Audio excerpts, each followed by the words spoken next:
बारक साहब 3 मार्च परसों इलेक्शन है और हुकूमत ये कह रही है कि जी यही ऑप्शन है कि इलेक्शन कमीशन अब यह वाला जो इलेक्शन है ये इस फैसले की रोशनी में टेक्नोलॉजी को इस्तेमाल करते हुए ट्रेसेबल वोट के जरिए कराए और वाज़ेह तौर पर कह रहे हैं कि ये बाइंडिंग है। अब हुकूमत ऑर्डिनेंस इसलिए लेके आई थी कि अगर अदालती फैसला सपोर्ट में आ जाए कि जी आपको कॉन्स्टिट्यूशनल अमेंडमेंट के बगैर भी आप कर सकते हैं ओपन बैलेट के जरिए, तो ऑर्डिनेंस इसलिए हम लाए हैं क्योंकि अगर एक दफ़ा स्केड्यूल अनाउंस हो गया तो फिर उसके बाद हम कोई तब्दीली कर नहीं सकते, इसलिए पहले ऑर्डिनेंस ले आए हैं। अब अगर ऑर्डिनेंस ही नहीं रहा तो क्या तब्दीली हो सकती है और वाकई एक मुख्तसर ऑर्डर के तहत बाइंडिंग हो गया इलेक्शन कमीशन के ऊपर? जी मेरी राय में बिल्कुल नहीं। देखिए, सुप्रीम कोर्ट ने तमाम तर मामला जो है वो इलेक्शन कमीशन की सवाबदीद पे छोड़ दिया है। उन्होंने ये कहा है अपनी एक तशरीह करने के बाद कि आइन के आर्टिकल 226 की सीक्रेसी हतमी नहीं है, उस बारे में मैं कुछ अर्ज करूंगा, लेकिन एक लम्हे के लिए अगर इस बात को हम साइड पे रखते हैं, उन्होंने कहा सिर्फ इतना है कि अब इलेक्शन कमीशन फैसला करे कि क्या करना है।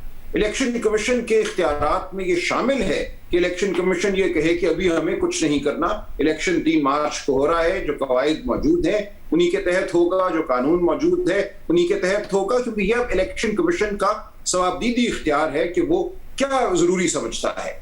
ये कह देना कि रातों रात आनन फानन कोई हम नए कवायद वज़ा करेंगे, ये भी एक कवायद साजी का जो अमल है उससे एक मजाक होगा। कवायद रूल्स ऐसे नहीं बनते, मुशावरत होती है, गौर ख्वाज होता है, उसके बाद सोचा जाता है कि हमने बैलेट पेपर को तब्दील करना है नहीं करना। बैलेट पेपर का स्टेटस एक रूल का स्टेटस है।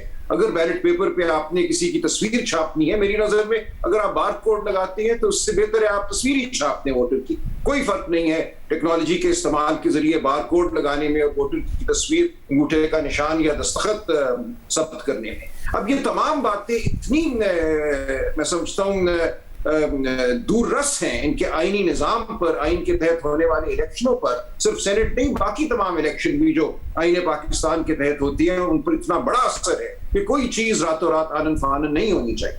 जो राय अटॉर्नी जनरल की तरफ से आ रही है या दीगर जो हुकूमती कानूनी मुशीरान हैं, उसको अगर मान लिया जाए तो फिर आइन के आर्टिकल 226 की कोई तुक नहीं रहती, उसको आप आइन से हज़फ समझें अगर उनकी राय को माना जाए। मेरी नजर में ये सुप्रीम कोर्ट की राय नहीं है। दूसरी बात, जो 66 की जजमेंट है उसको अगर आप बगौर पढ़ें, वसीम सज्जाद साहब ने बहुत खूबसूरत उसकी तफसीस की, उसमें वाज़ेह सुप्रीम कोर्ट ने यह कहा है कि हम आइन के आर्टिकल 172 जो उस वक्त का आइन था 62 का, उसमें हमारे आज के 226 से जो मिलती जुलती शक्ति थी वो 172 थी। उन्होंने कहा हम आइन के 172 के हवाले से कुछ नहीं कहते। वहां बिल्कुल मामला सिर्फ इतना था कि एक वोटर जिसका अपना कोई कसूर नहीं है, क्या उसके वोट को जाया कर दिया जाए प्रिजाइडिंग अफसर की गलती की वजह से। उन्होंने कहा इस सूरत में हम इस वोट को जाया नहीं होने देंगे इस बुनियाद पर कि अब ये सीक्रेट नहीं रहा। वहां ये उसका बड़ा महदूद तनाजुर था उस मुकदमे का, और आईनी शक के हवाले से वाज़ेह उस वक्त सुप्रीम कोर्ट ने कहा कि हम कोई राय नहीं देते। अब आज जो राय आई है ये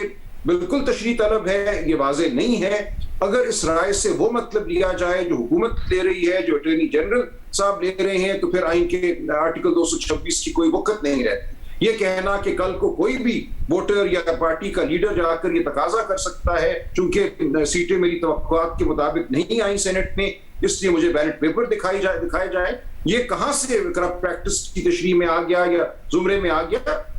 इसका फैसला सरेदस्त तो इलेक्शन कमीशन को करना है, लेकिन यहाँ गुंजाइश पैदा हो गई है आम कानून साजी के जरिए भी। कल को अगर पार्लियामान ये कह दे कि तवक्कुआत से कम सीट आना भी करप्ट प्रैक्टिस है, तो एक बहुत मुश्किल सूरत हाल पैदा हो जाएगी आईनी शक के हवाले से।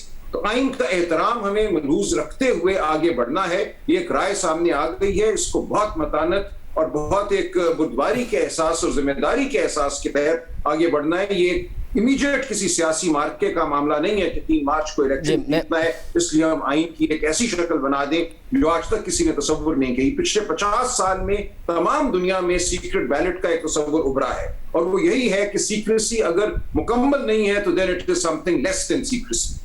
ये बात सामने रख के अब हमें आगे बढ़ना होगा। आमतौर पर क्योंकि ये ओपिनियन मांगा गया था, जो दो पार्टीज के दरमियान फैसले हों, अदालत फैसला देती है एक शॉर्ट ऑर्डर जमानत का फैसला हो जिसे फौरी तौर पर अमल दरामद करना होता है और कहती है कि जी हम बाद में इसका तफसीली फैसला देंगे। अभी एक ओपिनियन मांगा गया था, इसका शॉर्ट फैसला आ गया है। बाद में अगर एक तफसीली फैसला आएगा तो इतना बड़ा इलेक्शन, इतने बड़े इकदाम इलेक्शन कमीशन इस शॉर्ट ऑर्डर की बुनियाद पर, जैसा कि हुकूमत कह रही है, होगा करने का पाबंद। आपकी हतमी राय इस हवाले से अब क्या है जो परसों इलेक्शन होना है? मेरी तो यही गुजारिश है कि ये कानूनी राय दी है सुप्रीम कोर्ट ने, इलेक्शन कमीशन को कोई हुक्म नहीं दिया। इलेक्शन कमीशन को सिर्फ ये याद दिलाया है कि आपके पास तमाम इख्तियारात हैं और जिस इदारे के पास इख्तियार होता है ये उसकी सवाबदीद है उससे उस इख्तियार को कब इस्तेमाल करना है। आज दिन तक 20 इलेक्शन हो चुके हैं आईन पाकिस्तान के तहत। ये तशरीह या ताबीर के सीक्रेसी दायमी नहीं है, आज तक नहीं अपनाई। अब आइंदा अगर इसको अपनाना है, किन हालात में अपनाना है, उसके लिए बड़ी तफसीली मैं समझता हूँ रूल मेकिंग करनी पड़ेगी इलेक्शन कमीशन को। एक दिन में ये नहीं हो सकता। इलेक्शन शेड्यूल के वक्त जो कानून था उसी के तहत 3 मार्च को इलेक्शन होना चाहिए। कोई इसमें जल्दबाजी की जरूरत नहीं।